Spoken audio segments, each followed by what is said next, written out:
Au sein de l'École nationale supérieure des mines et des industries pétrolières de l'Université de Maroua, les soutenances des mémoires des ingénieurs de conception en sécurité industrielle, qualité et environnement ont transformé le campus en véritable laboratoire d'idées. Devant un jury exigeant, les candidats ont défendu des thématiques brûlantes d'actualité. Il est très important et primordial de mettre en avant ce qu'on appelle le traitement de l'eau. Parce que l'eau, c'est une ressource qui est en train de disparaître. La population est grandissante et la demande est de plus en plus accrue. Alors, la mise en place des systèmes de traitement va aider à ce qu'on conserve ces ressources-là.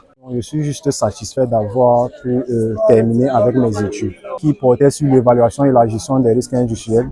Ce mémoire vise à apporter au contexte camerounais la création d'un sentiment de sécurité au sein des entreprises. Chaque présentation rigoureusement élaborée traduit la maturité intellectuelle d'apprenants désormais prêts à affronter les arènes professionnelles.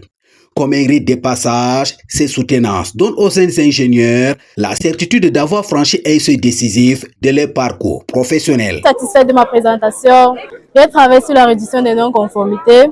L'impact était lié au chiffre d'affaires, au taux de rebut élevé. Et après la mise en place des sessions correctives, nous avons pu réduire ce taux de rebut. Le travail a porté sur la gestion des risques atmosphériques explosives et nous avons travaillé sur la gestion de ces risques dans les installations classées, à savoir l'installation Cadis-Rhin. Il faut retenir que ce risque est un risque très sensible pour le milieu industriel dans la mesure où s'il y a une explosion dans une entreprise, ça pourra tout ravager sur le passage. Le professeur Abdoubouba Armand, qui présidait les soutenances, a salué avec emphase la qualité des travaux. Visiblement satisfait, le patron de l'UNESMIP n'a pas manqué d'exprimer sa reconnaissance à l'endroit des encadreurs. De manière globale, les travaux que j'ai évalués sont des travaux d'actualité et très pertinents. L'enthousiasme développé par les candidats témoigne de ce qu'ils ont reçu des compétences prêtes, ce qui leur permet de démontrer qu'ils sont des ingénieurs accomplis. Et je profite de cette occasion pour remercier l'équipe encadrante, les enseignants et surtout l'administration. Sans oublier monsieur le recteur de l'Université de Maroua, n'a ménagé et qui continue de ne ménager aucun effort pour que tous ces produits soient de qualité et très compétitifs sur le marché. Dans un élan d'optimisme, le directeur de l'École nationale supérieure des mines a invité les nouveaux bacheliers à rejoindre cette grande école via le concours fraîchement lancé. Une exhortation qui sonne comme un appel aux armes pour la jeunesse en quête des lumières académiques. Aux jeunes bacheliers, c'est-à-dire que c'est une école d'espoir, une école d'avenir.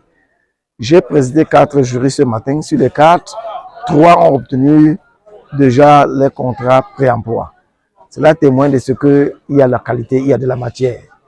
Et je crois qu'ils devraient se rapprocher rapidement de l'école pour essayer de voir comment ils pourraient aussi bénéficier de ces opportunités qu'offre cette grande école de référence dans la sous-région, dans le domaine des mines, des industries pétrolières et gazières. La journée a rendu sa copie dans une ambiance festive, parsemée des fleurs, ponctuée de youyou de joie, symbole d'une liesse qui mêle rigueur scientifique et exaltation estudiantine.